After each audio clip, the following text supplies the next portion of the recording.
Lake Mead was expected to reach a depth of 1043 feet by March, but it is currently almost 3 feet above the projected level. For Lake Mead showing a little stability in the water levels there. Expectations, water levels at Lake Mead rising right now instead of continuing to drop as projected. If you're someone who closely follows Lake Mead, there are significant developments to be aware of. The water levels continue to rise, along with the melting snow, but there's no guarantee that it will alleviate the drought. As we enter 2023, tough decisions are looming, including the potential decommissioning of the Glen Canyon Dam.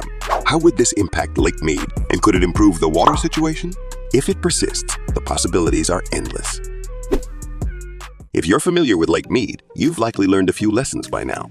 Rule number 1 states that attempting to predict nature or the lake's fate with absolute certainty is ill-advised.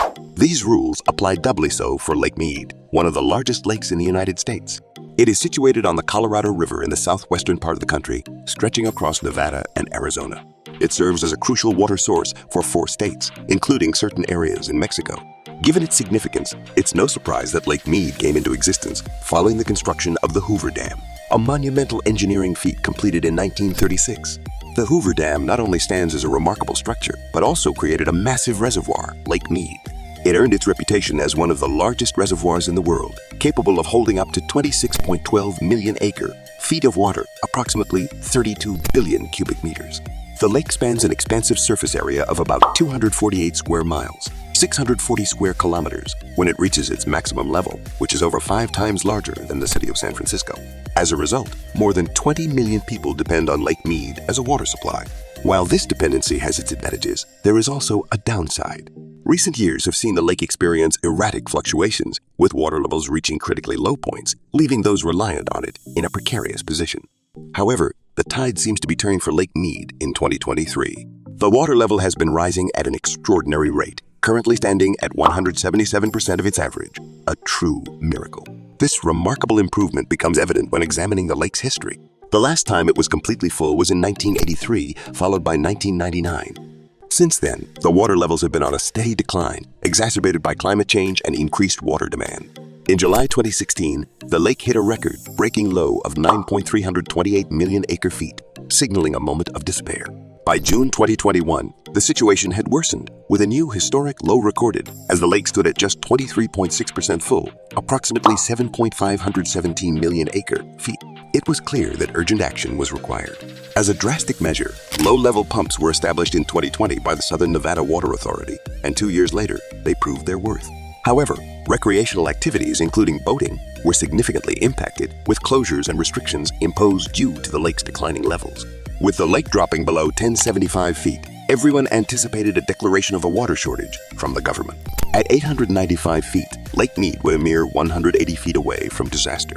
Desperate measures were taken, curtailing about 4.44 million acre-feet of water delivered downstream from the lake. These were perilous times, but eventually a rescue came in the form of an extremely cold winter in 2023. The result was rainstorms and substantial snowfall in the Rocky Mountains. By April, the snowpack had reached its peak, and with the onset of spring, melting snow rapidly contributed to rising water levels in Lake Mead. This was the first time in a long while that such an occurrence took place, with the previous instance happening in 1983, when the lake overflowed, necessitating the use of emergency spillways. While it is unlikely that Lake Mead will experience overflow this time, as the drought's intensity continues, the accelerated rise in water levels is still a rare and significant event. Experts caution that although this period provides temporary relief from the water shortage in the region, it does not signify the end of the drought. It would take approximately a decade of consistent replenishment to undo the damage caused by years of drought, particularly by replenishing groundwater. While many hope for this outcome, the trend leans toward warmer and drier conditions, adding more tension to the situation. Experts predict the arrival of the next El Niño season later this year, which could bring high levels of precipitation to the Colorado Basin. However, the effects are uncertain and could either reinforce or undo the progress achieved in the past year. Therefore, preparation for the best or worst outcomes becomes crucial. Despite the uncertain future, the authorities are determined not to squander the benefits of the wet season. They have devised a unique high-flow experiment to boost Lake Mead's water levels. By diverting water flow into the Colorado water systems, particularly through Pierce Ferry, and increasing flows into Lake Mead, an immediate increase of 1 foot in water levels has been observed. If the experiment continues, it is expected to raise the water levels by an additional 3 feet this month. Simultaneously, water is also being pumped into Lake Powell, resulting in a 5-foot increase as a consequence of the experiment. These outcomes contradict the U.S. Bureau of Reclamation's initial prediction that Lake Mead's water levels would drop by 20 feet in 2023. The Bureau had also forecasted a 22-foot increase in Lake Mead and a 50-foot increase in Lake Powell by October 2023, a prediction that now seems incorrect. While the authorities are doing everything in their power to manage water resources effectively, they must also address the primary source, the Colorado River. The 7 states involved in managing the river are engaged in discussions and negotiations to reach agreements on equitable water sharing, despite the shortage. However, progress has been slow, prompting the federal government to intervene. One proposed solution involves bypassing the Glen Canyon Dam at Lake Powell. This would require decommissioning the dam and sacrificing Lake Powell as a reservoir. Consequently, the water levels in the lake would drastically decrease, resembling more of a small pool that could be repurposed for other uses. In this scenario, Lake Mead would become the primary reservoir for hydropower electricity generation, shifting the nation's focus to its management. Opinions on this proposal are divided. Some argue that bypassing the Glen Canyon Dam for hydropower is unnecessary, considering alternative methods like solar and wind energy. Critics like Gary Wagner argue that the proposal lacks sound reasoning since there are other ways to generate electricity. Another proposal, known as Alternative 6, suggests investing in renewable energy while sidestepping the dam. Regardless of the decision, it is clear that crucial decisions regarding effective water management will need to be made as the 100-year-old water compact between the 7 states sharing the Colorado River's water is set to expire in 2026. The new rules will be vital, focusing on navigating the drought and implementing measures for fair water distribution. While discussions are already underway, reaching a consensus had proven challenging, leading to the involvement of the federal government.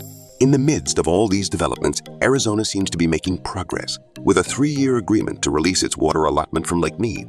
This agreement involves releasing 50,000 and 30,000 cubic meters of water for the years 2023, 2024, and 2025, totaling 110 cubic meters.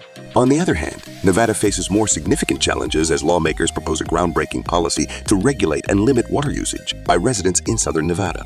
The authorities would gain control over water consumption by single-family homes, using more than half an acre of water annually. This proposal has sparked conflicting opinions among residents, with some seeing it as necessary and others finding it restrictive.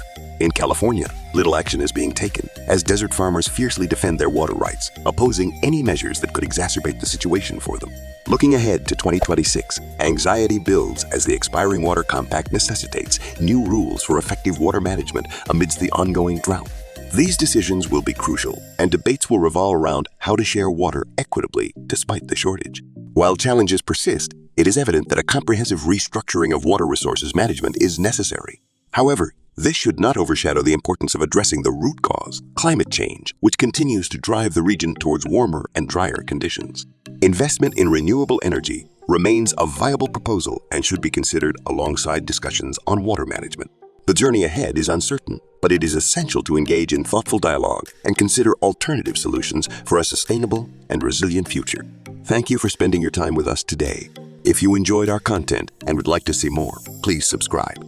Give us a thumbs up if this video brought value to your day, and don't hesitate to share your thoughts or questions in the comments section below. To continue your journey with us, we've handpicked 2 videos for you. Our latest upload on the left and a recommended video just for you on the right. Your engagement motivates us to keep producing content that you love. We're looking forward to seeing you in our next video. Until then, take care.